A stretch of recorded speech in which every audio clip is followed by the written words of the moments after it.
Hello everyone, I'm Laura Barat from laurabaratastrologer.com, and today I am discussing Mars in the Ascendant. I've been doing a series of videos on planets in the Ascendant, and I will continue on with planets in each house as I go through all of the different planets. Okay, so today is Mars. And as I was saying in my other videos, the Ascendant represents our general characteristics, our body, our appearance, and also it is the path we walk in life. It's part of that. It's 50% of that. 50% is the Ascendant, 50% is the Descendant, or the seventh house. So any planets in these two houses, the Ascendant or the Descendant, become part of our path in life, meaning we meet with experiences that have a quality of this planet. And so this is Mars in the Ascendant. So when that happens, it's really important to understand what Mars signifies. And a lot of ways you can do that is through the names of Mars, the Sanskrit names. There's that way, and then there are also the myths of Mars. So one of the names of Mars is Kuja, K-U-J-A, and that means born of the earth. So Mars was born of the earth. He has no parents, and he had no consort or partner. Okay. He was a brahmacharya, and that means that he was celibate and an ascetic. Okay, so he does rule that in people. And a lot of times there's a lot of yogas in Vedic astrology with Mars that indicate someone who follows an ascetic path. Okay? But being born of the earth, Mars indicates things that come from the earth, gems, minerals, precious stones. Mars also indicates land and real estate. Okay. So when you have Mars in the Ascendant, you can be highly involved with any of those things that I just mentioned. Mars also indicates the difficulty of life on Earth, or the constant battle that we have to wage to get through life on Earth, because life on Earth is extremely difficult. And Mars is that power to get through the adversities of life, the challenges of life, the battles of life. Okay. So, and when you have Mars in the Ascendant, that becomes part of your personality. You have that power, that gumption, I guess you could put it, that passion to overcome adversities, overcome enemies and competitors, overcome the hardships of life, if you will. All right.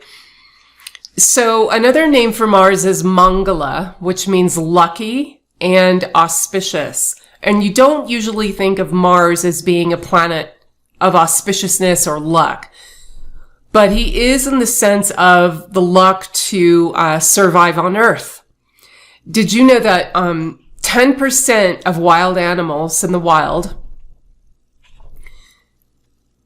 make it to adulthood? Okay, only 10% of animals live to adulthood. And that's how difficult it is to live on Earth. So, and just up until very recently, a lot of children would die in infancy. Mothers would die giving birth. You had a lot of that. So technology has helped in that regard. And but that is what Mars indicates. Okay, so it really gives someone those characteristics of luck to get through the hardships of life and to survive. Okay, it's the battle for survival. That's why the natural aspects of Mars are the 4th and 8th. The 4th point, or the 4th house and the 8th house. And the 7th house, of course. But the reason Mars aspects the 8th house is because the 8th house is longevity in life. And we battle for our lives. Okay, so, or most people do. So that is a very strong quality of Mars. Now, Mars is also our convictions, the strength of our convictions and our opinions. So we also fight and battle for our convictions and sometimes our ideologies. People battle over those things as well. So that is something that is very indicative of having Mars in the first house. Okay, another one is Mars is Rakta, R-A-K-T-A, which means red. Mars can give a ruddy complexion. When he's in the ascendant, you can have a reddish cast to your skin. You can have rosacea a little bit. And you can also have that if Mars is aspecting the ascendant strongly. So that's another quality of Mars. And, I forgot to mention that Mars does enjoy the challenges of Earth. Mars gives you that power to enjoy the challenge, embracing adversities, embracing problems, okay, and meeting them head on. That's what Mars likes to do. Another name for Mars is Ara, A-R-A, which means swift. And this has to do with what the orbit of Mars looks like from Earth. He moves in a very erratic manner. Sometimes he has sudden bursts of speed and then he slows down. It's very different from the other planets. And so Mars represents those sudden bursts of intensity, those sudden bursts of passion, those, of heat, of speed. That's what Mars rules. Mars rules the fire element. So Mars gives heat and Mars gives light. Now, in the astral elements, fire rules over sight. So Mars rules our sight. When you have Mars in the ascendant, depending on what sign it's in or how it's doing as far as its planetary state, whether it's in a friendly sign, debilitated, or exalted, it usually indicates you rely heavily on your sight. Maybe you're an artist or you're somebody who needs to evaluate things a lot with your sight. And so that's what it can mean in the ascendant, all right? But if it's in the ascendant and it's unafflicted, usually you can really have sudden bursts of speed and passion and intensity. Okay? Another name for Mars is Shiva Garmaja. And that means born of the heat of Shiva. And Shiva is the ascetic. This is Shiva in his destructive ascetic mode. Okay? And can indicate penance, austerity. It's the brahmacharya that I was talking about, the renunciation of pleasures, of worldly pleasures, the renunciation of a worldly life. That's very indicative of Mars. Mars can do that pretty easily. All right. And Mars is the logic faculty or the logical faculty. Mars rules over logic. Because he is completely no nonsense. He just wants to get something done.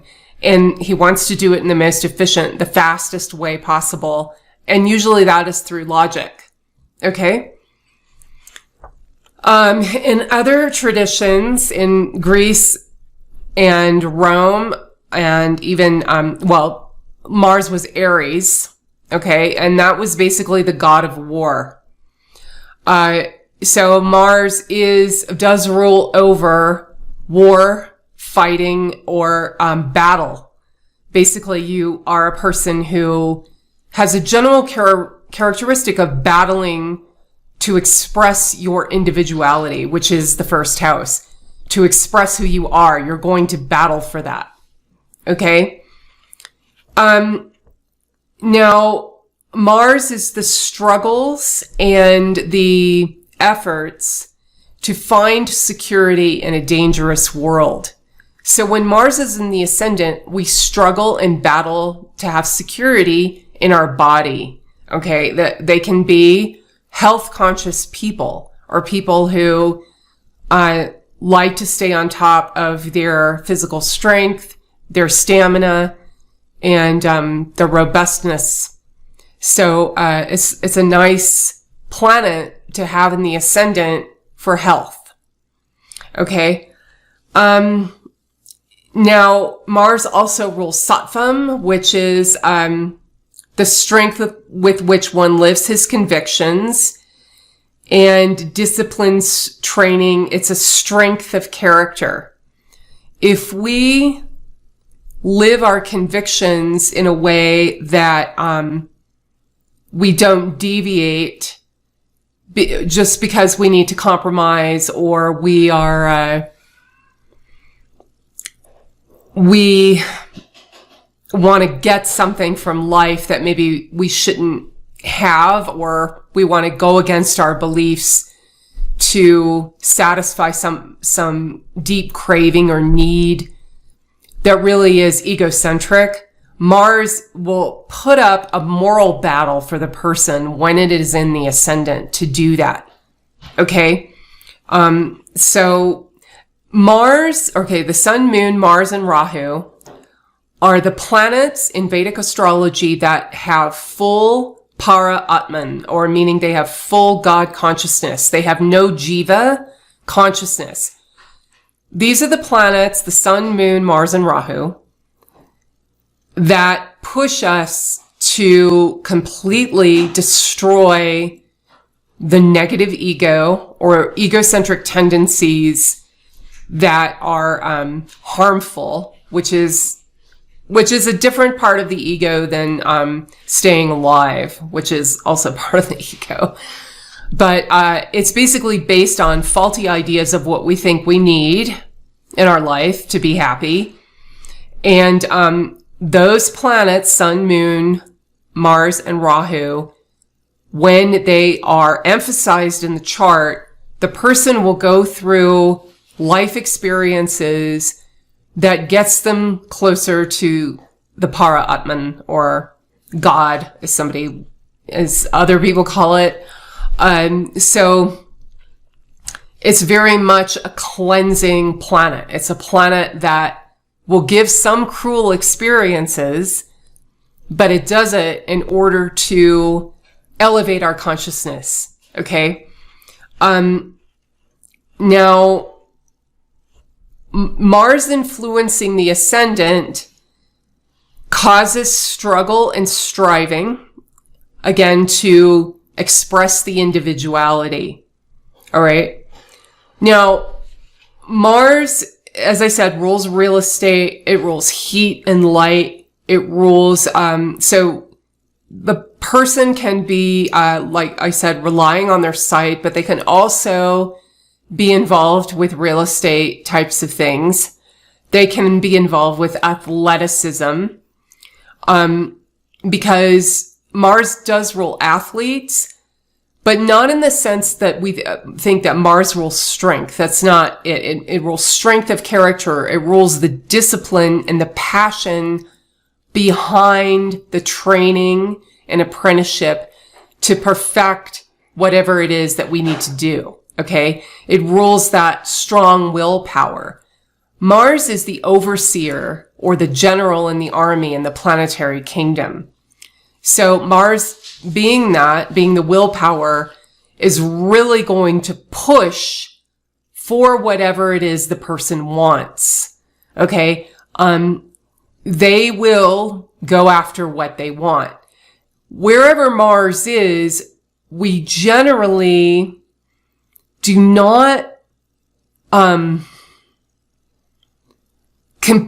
we're generally not completely satisfied with that area of life, because there is a lot of passion, there is a lot of striving, there is a lot of battle, behind wherever Mars is. And when it's in the ascendant, it's going to be for the person to express themselves into their individuality and out in the world.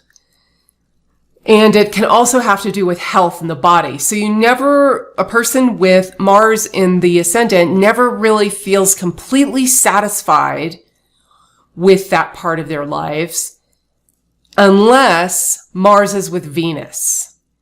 When you have Venus-Mars conjunctions, then yeah, you do get very satisfied in that area of life. Because that is, I won't go into that, but that is a conjunction that causes the satisfaction of Mars when he's with Venus. Okay. So yeah, that's what I wanted to talk about today, the Mars in the Ascendant. And I will be talking about in the next video, Mars transits through the houses, which is really exciting and really fun to watch. Okay, so thank you for watching. Until next time, bye.